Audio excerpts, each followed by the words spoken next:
Salut à toutes et à tous, bienvenue dans Japan Inside. Allez, tout le monde en tenue, aujourd'hui on va aller se balader un peu dans un des plus célèbres quartiers de Tokyo, j'ai nommé Harajuku bien sûr. Harajuku est un quartier de la capitale nippone situé entre Shinjuku et Shibuya.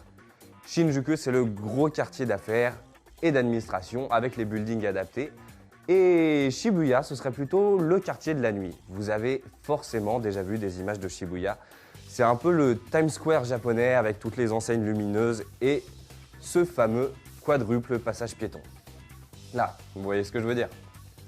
Au milieu de tout ça, Harajuku fait figure de petit village en pleine capitale. Même la gare a l'air mignonne, non?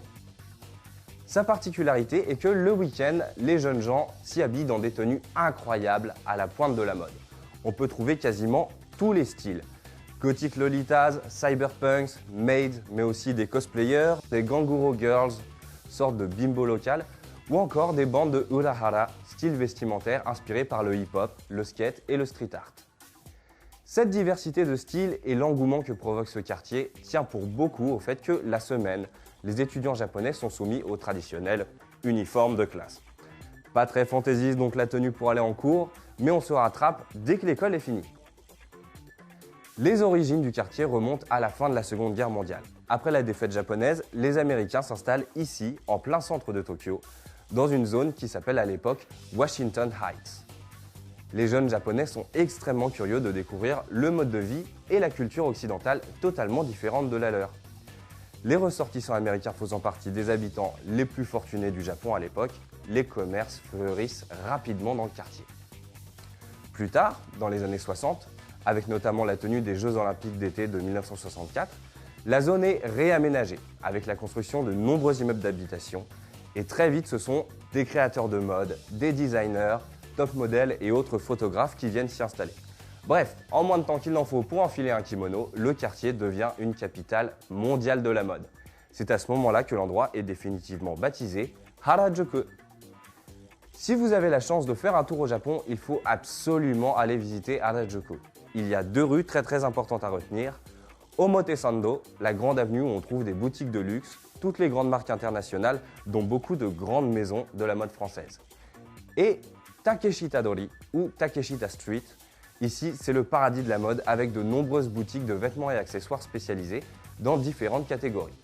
On trouve absolument de tout et les jeunes japonais ne se contentent généralement pas de s'enfermer dans un style, gothique ou cyberpunk ou autre, mais ils mixent les genres, créant ainsi leur propre touche personnelle.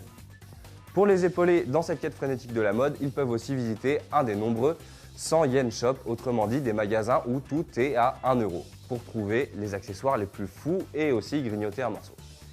Voilà, c'est tout pour aujourd'hui. On reparlera de Harajuku bientôt dans un autre numéro de Japan Inside. D'ici là, je vous souhaite du bonheur dans vos vêtements et je vous dis mata kondo!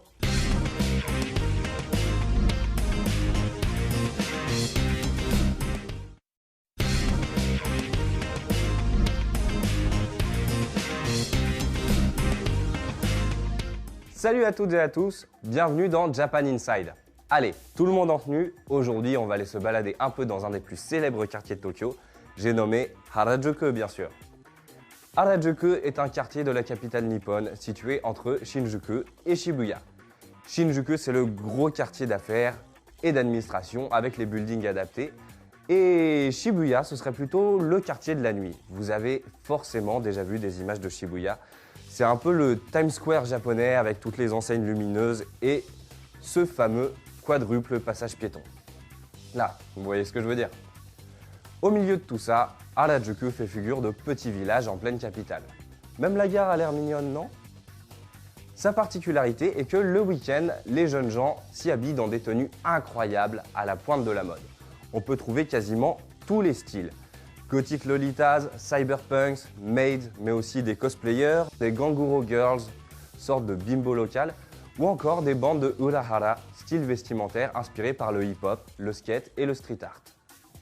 Cette diversité de styles et l'engouement que provoque ce quartier tient pour beaucoup au fait que la semaine, les étudiants japonais sont soumis au traditionnel uniforme de classe. Pas très fantaisiste donc la tenue pour aller en cours, mais on se rattrape dès que l'école est finie. Les origines du quartier remontent à la fin de la Seconde Guerre mondiale. Après la défaite japonaise, les Américains s'installent ici, en plein centre de Tokyo, dans une zone qui s'appelle à l'époque Washington Heights. Les jeunes japonais sont extrêmement curieux de découvrir le mode de vie et la culture occidentale totalement différente de la leur. Les ressortissants américains faisant partie des habitants les plus fortunés du Japon à l'époque, les commerces fleurissent rapidement dans le quartier. Plus tard, dans les années 60, avec notamment la tenue des Jeux Olympiques d'été de 1964, la zone est réaménagée avec la construction de nombreux immeubles d'habitation et très vite ce sont des créateurs de mode, des designers, top modèles et autres photographes qui viennent s'y installer. Bref, en moins de temps qu'il en faut pour enfiler un kimono, le quartier devient une capitale mondiale de la mode. C'est à ce moment-là que l'endroit est définitivement baptisé Harajuku.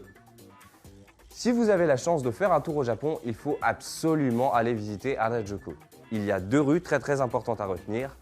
Omotesando, la grande avenue où on trouve des boutiques de luxe, toutes les grandes marques internationales, dont beaucoup de grandes maisons de la mode française. Et Takeshita-dori ou Takeshita Street. Ici, c'est le paradis de la mode avec de nombreuses boutiques de vêtements et accessoires spécialisés dans différentes catégories. On trouve absolument de tout et les jeunes